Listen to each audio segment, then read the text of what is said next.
Hermanitos, que la paz de nuestro Señor Jesucristo reine en sus corazones.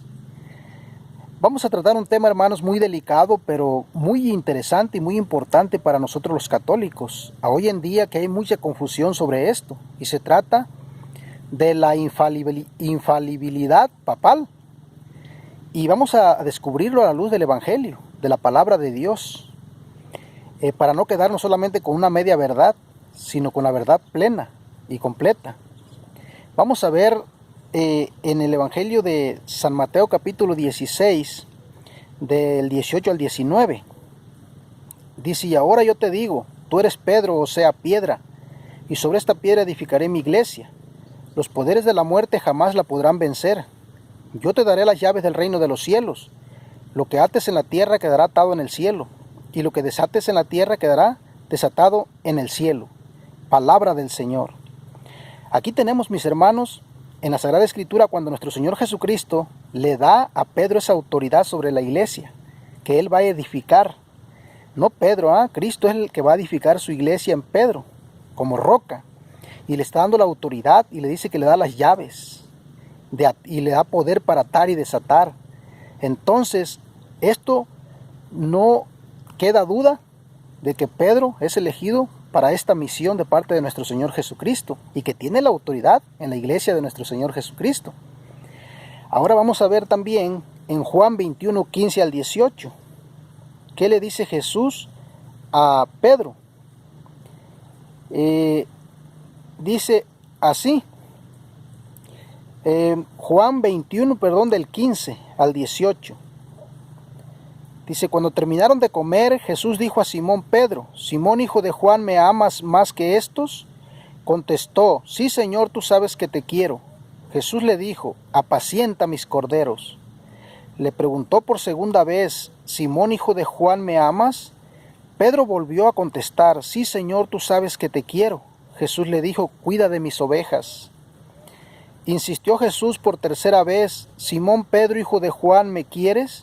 Pedro se puso triste al ver que Jesús le preguntaba por tercera vez si lo quería, y le contestó: Señor, tú lo sabes todo, tú sabes que te quiero. Entonces Jesús le dijo: apacienta mis ovejas. Palabra del Señor. Hermanos, ¿qué más claro queremos? Aquí estamos viendo cómo nuestro Señor Jesucristo le está encomendando a Pedro esta misión. Después de darle las llaves del reino de los cielos, el poder de atar y desatar en su iglesia, ahorita ya le está confirmando, ¿sí? Aquí ya Jesús ya había resucitado y le está diciendo que si lo ama, ¿por qué? Saben que Pedro lo negó 3 veces. Entonces confirma también diciéndole: me amas 3 veces. Y luego le dice: apacienta mis ovejas, apacienta mis corderos, o sea, cuida de mis ovejas y de mis corderos en la iglesia. Entonces ahí vemos claramente, hermanos, que Pedro sí es elegido por nuestro Señor Jesucristo y que tiene esa potestad en la iglesia de nuestro Señor. Vamos a ver ahora en Lucas 22, 31, ¿qué nos sigue diciendo la palabra del Señor sobre Pedro?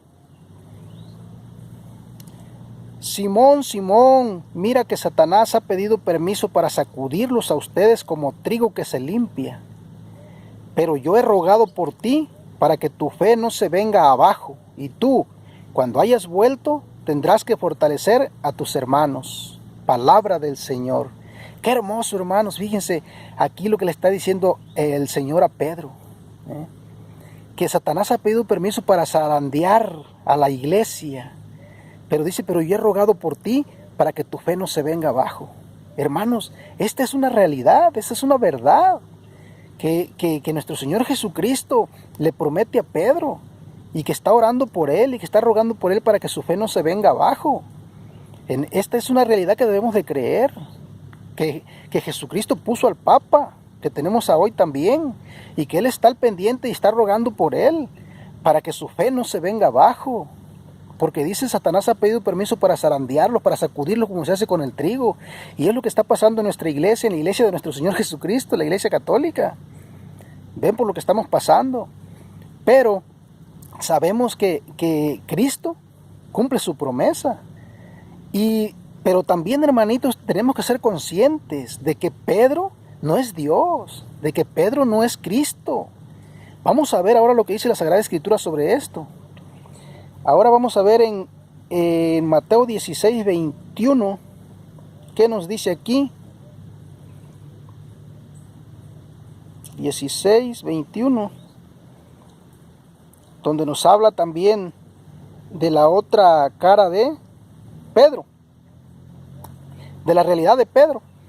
Dice, a partir de ese día Jesucristo comenzó a manifestar a sus discípulos que él debía ir a Jerusalén y que las autoridades judías, los sumos sacerdotes y los maestros de la ley lo iban a hacer sufrir mucho, que incluso debía ser muerto, que resucitaría al tercer día.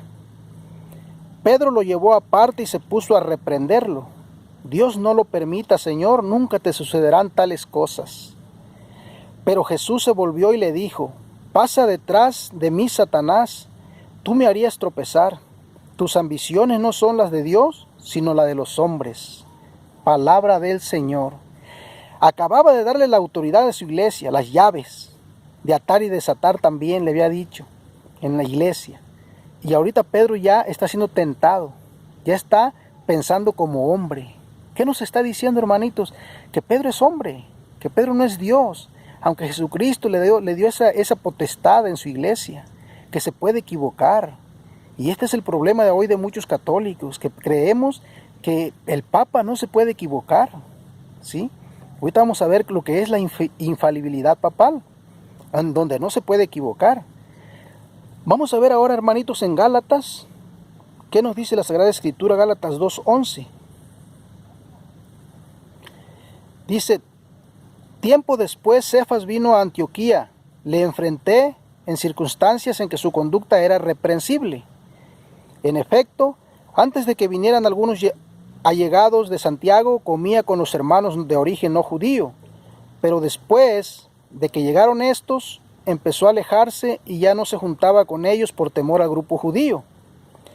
Los demás de raza judía lo siguieron en este doble juego, y hasta Bernabé se dejó arrastrar en esta falsedad. Cuando advertí que no andaban derechos según la verdad del Evangelio, le dije a Cefas delante de todos, si tú que has nacido judío te has pasado del modo de vivir de los judíos al de los otros pueblos, ¿por qué ahora impones a esos pueblos el modo de vivir de los judíos? Palabra de Dios. Algunos más de 14 años habían pasado ya de que Pedro y los apóstoles habían recibido el Espíritu Santo en Pentecostés. ¿Y qué está sucediendo aquí?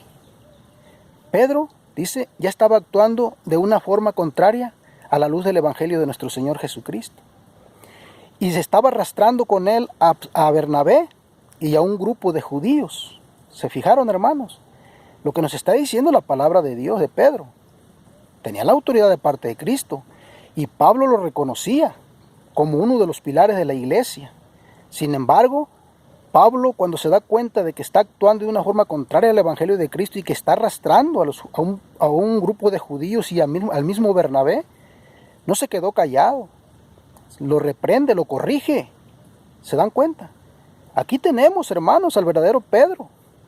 Y aquí podemos también descubrir al verdadero Papa en la iglesia, que sí se puede equivocar cuando no habla en escátedra, ¿sí? Entonces, la infalibilidad papal no consiste en que el Papa no se va a equivocar nunca, de que el Papa es infalible en todo. No, eso no se trata así. Eso es un pecado que se llama papolatría cuando nosotros pensamos eso, que le estamos dando al Papa la divinidad de Cristo. Cristo es el único que no se equivoca, Dios es el único que no se equivoca, nosotros sí. Entonces, hermanitos, ahora vamos a ver en Primera de Tesalonicenses 5:18, ¿qué nos dice aquí? San Pablo dice, y den gracias a Dios en toda ocasión, esta es por voluntad de Dios su vocación de cristianos. No apaguen el espíritu, no desprecien lo que dicen los profetas, examínenlo todo y quédense con lo bueno. Eviten toda clase de mal donde quiera que lo encuentren. Palabra de Dios. ¿Escucharon? Dice San Pablo que no apaguemos al Espíritu Santo, ¿sí? No desprecien lo que dicen los profetas. No hay que despreciar todo lo que nos dicen los profetas. Tenemos que escucharlo. Tenemos que respetar las opiniones de todos. Pero fíjense lo que dice, examínenlo todo y quédense con lo bueno. Entonces, de todo lo que digan los profetas, lo que diga el Papa personalmente, que diga él su opinión, su modo de pensar, tenemos nosotros que escucharlo, respetarlo, pero también dice tenemos que examinar todo lo que dice y que nos debemos de quedar con lo bueno y que debemos evitar toda clase de mal donde quiera que le encontremos. ¿Por qué? Porque sabemos que como hombre se puede equivocar. Y lo dicen las Sagradas Escrituras. Y también nosotros, si nos vamos a la historia de la iglesia, nos vamos a dar cuenta de que ha habido papas en la iglesia que se han equivocado, ¿sí? No en escátedra, ¿sí? En la infalibilidad que les corresponde como Cristo se las dio, sino personalmente.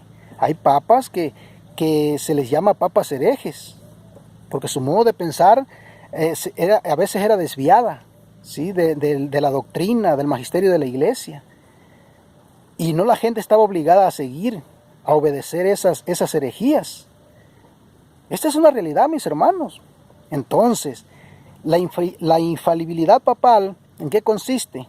La teología católica dice, en la teología de la Iglesia Católica, la infalibilidad pontificia constituye un dogma según el cual el Papa estaría preservado de cometer un error cuando él promulga a la Iglesia una enseñanza dogmática en temas de fe y de moral, bajo el rango de solemne definición pontificia o declaración ex cátedra. ¿Se dan cuenta? Esta es la teología de la Iglesia, es lo que enseña la Iglesia. No está diciendo que el Papa es infalible en todo lo que él piense, lo que él diga, o cuando a veces le hacen una entrevista y él habla, él responde, y ya la gente, muchos católicos, es que el Papa dijo esto y eso es lo que tenemos que obedecer. No, hermanos, hay que escucharlo como dice San Pablo. No desprecien lo que dicen los profetas, examínenlo todo y quédense con lo bueno. Quedémonos con lo bueno, porque dice que sí nos podemos equivocar, lo estamos viendo en las Sagradas Escrituras, que Pedro también se equivocó. Porque podemos caer en el pecado de papolatría, ¿sí? Dándole la divinidad al Papa. Yo no puedo someter mi voluntad, mis pensamientos a los pensamientos del Papa. No, hermanos. No tengo que estar de acuerdo en todo lo que él opine, en todas sus opiniones. No. Tenemos que examinarlo, dice. Él, la infalibilidad papal, dice, aquí ya escuchamos, cuando él habla en escátedra, para dar una definición de un dogma, de la doctrina de la iglesia. ¿Se dan cuenta, hermanitos? En lo que se refiere a la fe y a la moral. Ahí no se puede equivocar. Y por eso en los dogmas estamos obligados a creer en todo lo que él expone en escátedra. Ahí no se puede equivocar porque el Espíritu Santo lo asiste. Esa es la promesa de nuestro Señor Jesucristo hacia el Papa. Entonces, mis hermanos, esto es muy importante para que nosotros también no vayamos a caer en esa falsa pues a veces o falso engaño, ¿verdad? Que creemos que el Papa es infalible en todo. No, ya descubrimos en dónde es infalible y las Sagradas Escrituras nos lo están mostrando también. Hermanitos, ojalá que hayas entendido y que no te vayas a confundir, ¿sí? Porque sabemos que hay un solo Dios y que Jesucristo nuestro Señor también dice que maldito el hombre que confía en otro hombre, que aparta su corazón de Dios y que busca su apoyo en un mortal. Y esto pues es válido en todo. Bueno, hermanitos, pues que Dios les bendiga.